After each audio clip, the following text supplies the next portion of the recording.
Imagine that you have tens of millions of dollars sitting right next to you, and you gained them through not so legal ways. Congratulations, you've come to the right place. Now, the question becomes how to actually use that money to buy a sports car, a nice boat, or anything and everything else that you ever want. And to do that, we need to learn about money laundering, which by the way is for entertainment purposes only and it's illegal, so don't do it. But nevertheless, I'm going to show you 10 different ways to launder your money.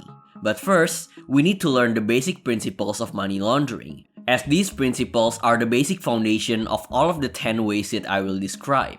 So, money laundering is just a process of making not so legal money appear legal by integrating it into the legitimate financial system.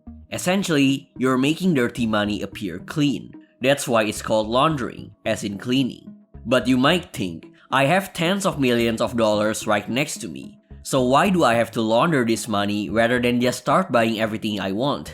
Well, 3 reasons. The first is that the legitimate financial system is the best and safest place for you to place your money, as keeping your tens of millions under the mattress is just dangerous and unproductive.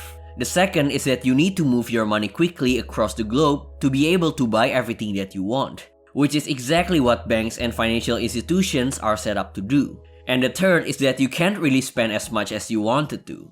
Spending recklessly without laundering your money will only attract unwanted attention from your neighbors, businesses, and eventually authorities. And when they begin to dig deeper, then you're done for. Money laundering essentially allows you to spend as much as you want for anything that you wish for, because it provides a cover story for your ill-gotten gains. It usually involves a sequence of numerous transactions used as a sort of smokescreen to hide the true source of your assets. So it is vital for people like you, who wanted to spend your hard-earned money safely. There are 3 stages of money laundering: placement, layering, and integration. Let's look at the 3 of them in detail. The first part is placement. Simply, this is the act of physically taking bulk cash proceeds and bringing them to a financial institution for deposit or transfer. This needs to be done because you have a unique problem. As you have tons of dirty money, it would be pretty suspicious if you just walk right into a bank with 5 briefcases full of cash. That's why you need a good cover story.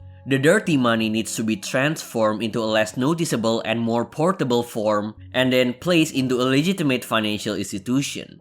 For example, a common tactic is the use of cash-intense businesses like pizza stores, bars, hotels, car washes, casinos, and laundromats. All of them are businesses that normally have large amounts of small denominated cash. Then your large amounts of cash can be broken up into smaller amounts, and each of them is either deposited into a bank account or used to buy other forms of monetary instruments like money orders and checks. The result is that the original money has been changed and you're now one step further from your original starting point.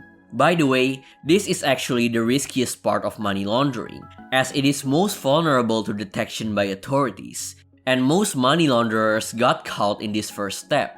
That's why law enforcement refers to this stage as the choke point. The second step is layering. It requires you to distance the money from yourself to make it difficult for authorities to trace. A common method is to involve foreign countries that have strong banking privacy laws, which makes the cash trail hard to follow. It is also common to use as many layers as possible, using several shell companies and moving the money multiple times through as many jurisdictions as possible. Other techniques of layering include buying expensive items like art or using casinos as they readily take cash in. Once converted into chips, the assets appear to be winnings you get from gambling. Layering works when it causes confusion among authorities when they're trying to follow the money trail. Constant movement and maybe even name changing will muddy the trail. A case might be going on for a year and law enforcement still has no idea where the funds ended up.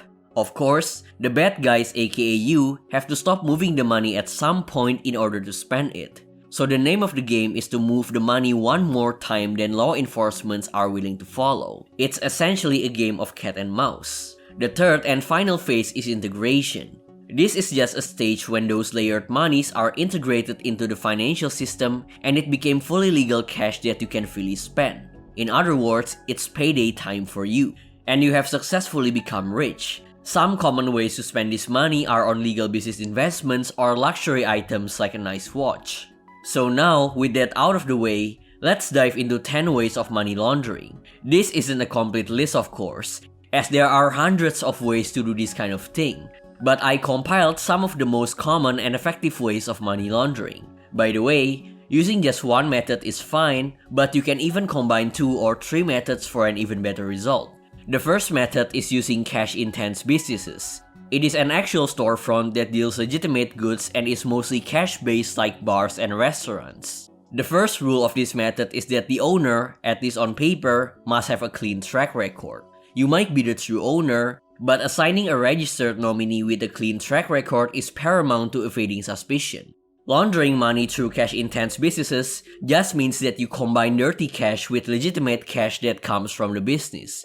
Because of the nature of cash-intense businesses, it is hard to tell how many profits the business actually made on any given day. You may earn money by selling drinks, but once dirty money is mixed, you can easily claim that the dirty money is actually earned legally. You can say that the drinks are more expensive. Maybe it's Friday night, so more customers are buying. The bottom shelf drinks are being sold at top shelf prices. Maybe customers are charged when they enter the store. Perhaps there's even a band fee. This complicates the nature of the money, and it became very difficult to determine how much was made legally and how much was from ill-gotten gains. The main risk of this method is if the reported profits are unusual. A restaurant that serves bad food and has few people coming probably couldn't make $5,000 per day, and a laundromat couldn't possibly make $10,000 per day even if it's the only laundromat in town. The point is that if the reported profits seem to be inconsistent with the business that you're running, then it will become suspicious. The key in this method, and probably in most methods, is to fly under the radar. The second method is called structuring or smurfing. Basically, this means that you or your underlings conduct more than one currency transaction by separating deposits into several smaller deposits of less than $10,000 each. Why $10,000? Because the US law known as the Bank Secrecy Act requires financial institutions to report cash transactions over $10,000. For example, if you want to launder money of $100,000, you can't just deposit all of them into one bank account, since that will generate a report called a currency transaction report. That would be bad because law enforcement will take notice of the deposit and will begin to investigate. So to successfully launder this money, you can order 3 of your underlings to make 4 deposits each of around $8,300 into a bank account in several different branches. You then bypassed the reporting requirement and successfully integrated the money into the legal financial system. The weakness of this method is that it gets complicated real quick if you have more than $1 million, as you need a lot of people to deposit money in lots of different accounts. So, as you have tens of millions of dollars, this method is quite impractical. By the way, this is the most common method for money laundering simply because lots of small-time criminals do this. The third method is bulk cash smuggling, and it is exactly what it sounds like. You smuggle large amounts of cash hidden inside a briefcase, a car, a boat, a cargo, or anything that can be used to hide the money to get US currency past US customs and smuggle it out of the country. Some money launderers will also use airline couriers, private planes, and maybe even the US Postal Services. For example, you drive a van full of your ill-gotten gains from New York to Mexico in order to get past the border and bypass the reporting requirement on the Currency and Monetary Instrument Report, or CMIR. After you cross the border, you make a U-turn and go back to the US border. Only this time, you report the money you have in the van actually came from legitimate business dealings. Show up some paperwork of the transaction, and once you get proper forms from the US Customs, then you've succeeded. Of course, the main risk of this method is getting caught when trying to cross the border, so you need to hide it well. The fourth method is using wire transfers. There are approximately $2 trillion transferred globally every day, and it's an essential part that enables global finance to function. Using wire transfers is part of the layering process. The cash has been placed in a bank, and now it's time to confuse authorities. For this method to work, you need to use a shell company, which is just a company that exists only on paper. The banks that held the account of the shell company must also be placed in countries with strict banking privacy laws. Armenia, Cambodia, Dominican Republic, and the Philippines are some good examples. By the way, if you've ever heard people talking about money going to an offshore bank or a Swiss account, this is what they were referring to. For example, you have money in a US bank account. Then you transfer the money to a non-US account in a country like the Philippines as a banking secrecy haven, forge some necessary documentation using the shell company, and then transfer the money back to the US. This method is most commonly used for laundering large sums amount of money, as it's easily scalable. The fifth method is using casinos, and you've probably heard of this since it's quite simple and is pretty romanticized in popular culture. The mechanism of how this works has changed a bit over the years, but the principle is still the same. Purchase casino chips with dirty money, and cash out for either larger denominations of cash or a casino check. If someone asks you a question about the origin of the fund, you can say that you won big at the tables. This all seems pretty simple, perhaps the easiest methods we've examined so far, but regulation has caught up in this industry. Any cash purchases of chips in amounts larger than $10,000 are subject to be reported to the IRS on a currency transaction report. So to do this successfully, you need to apply the structuring method that we've learned before. For example, you want to launder $100,000. If you buy all of your chips in one casino, then you're subject to a currency transaction report. To avoid this, structure your money to around $8,000 and play a few different games in each casino, blackjack, slots, etc. Then turn your chips back in with some losses. Of course, if you're lucky, you might even make more money by hitting the jackpot. Historically, casinos were the preferred methods of choice for organized crime to launder their ill-gotten gains. But as regulations are tighter nowadays, a lot of criminals have moved to other methods. The sixth method is using prepaid cards. Prepaid cards are a type of debit card that can be used to make purchases, pay bills, or use at ATMs to withdraw cash. It looks similar to a credit card as there's a Visa, MasterCard, or American Express logo in it, but it's not linked to a bank checking account. You don't need to be a customer of a bank to obtain a prepaid card, and identity verification checks are not conducted or are insufficient. People who do not or cannot obtain a traditional banking account can buy products and have access to ATMs via prepaid cards. Because of the anonymity and the transportability feature of prepaid cards, it's a good way to move and launder money. You can buy numerous prepaid products without any retailer or seller asking for any forms of identification, and there is no limit on the number of cards that you can purchase. So, you can send multiple people to buy thousands of dollars of prepaid cards using ill-gotten gains. Furthermore, because prepaid cards are not considered as monetary instruments, they are not subject to any reporting requirements as it leaves the country. However, this is not a method that can move lots of money as a wire transfer could since it's not so scalable. The seventh method is by using ATMs. ATMs can be divided into two categories: bank-owned ATMs that you see inside a bank branch, for example, and privately owned ATMs that can be purchased by individuals or entities and can be placed anywhere like convenience stores, bars, restaurants, grocery stores, etc.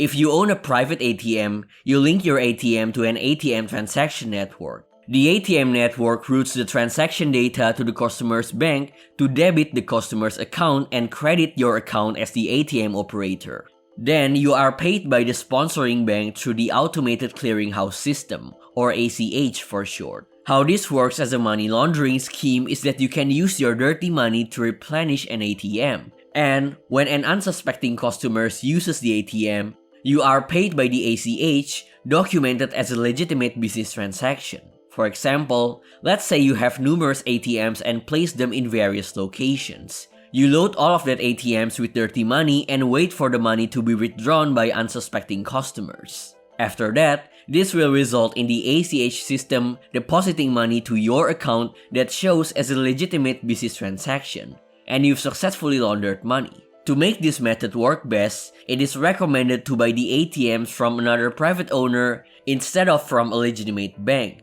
so that the sponsoring bank may not even know that you're the one operating the ATMs.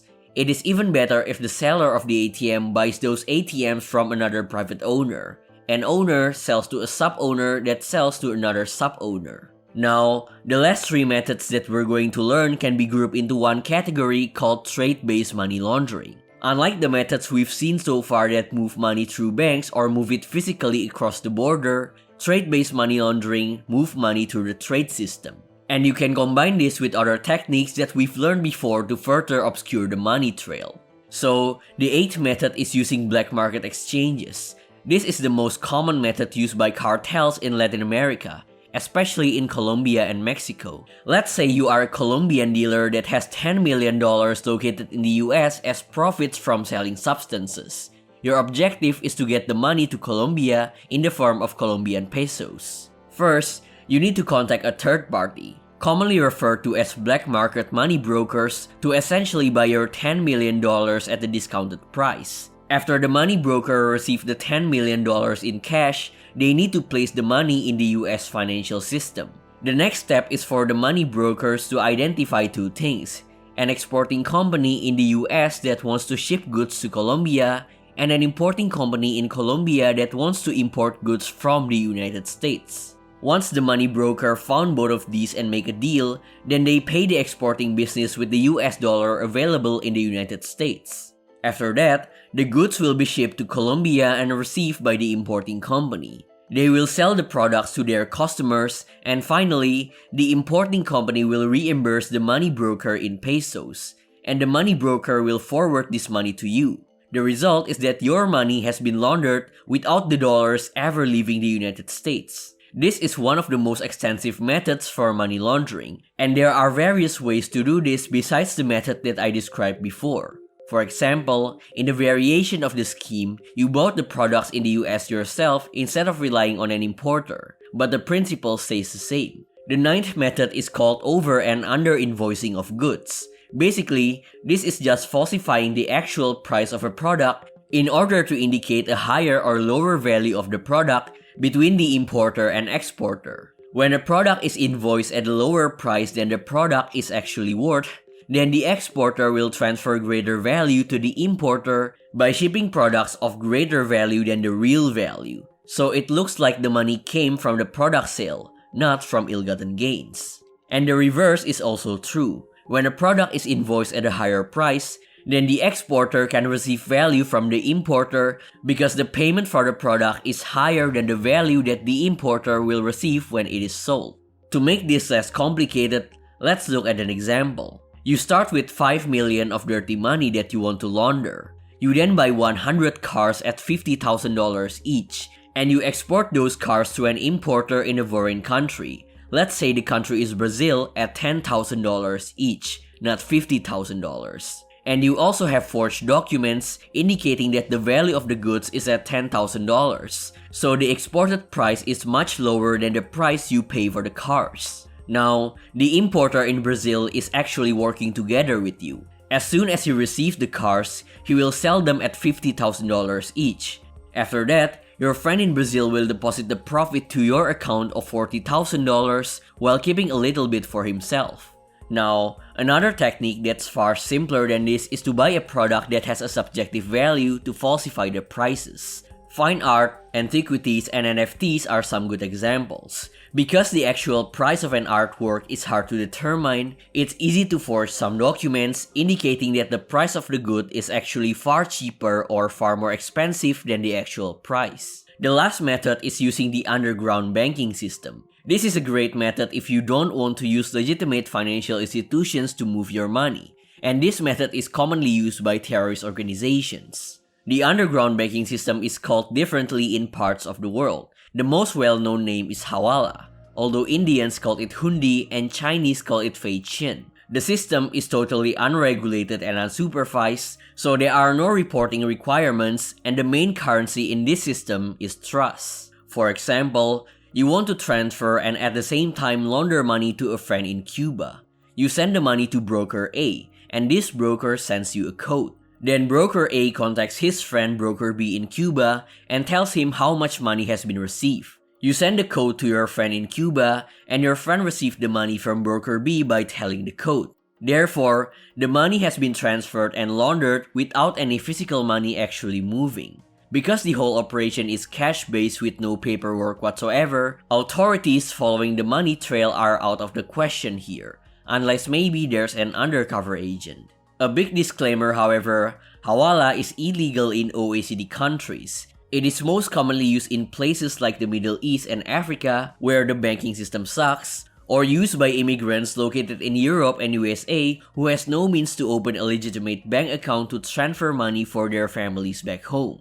Now, if you want to learn how criminal organizations like the Mafia invest their hard-earned money into the legal economy, you can check this video out. This is Doverhill, and see you next time.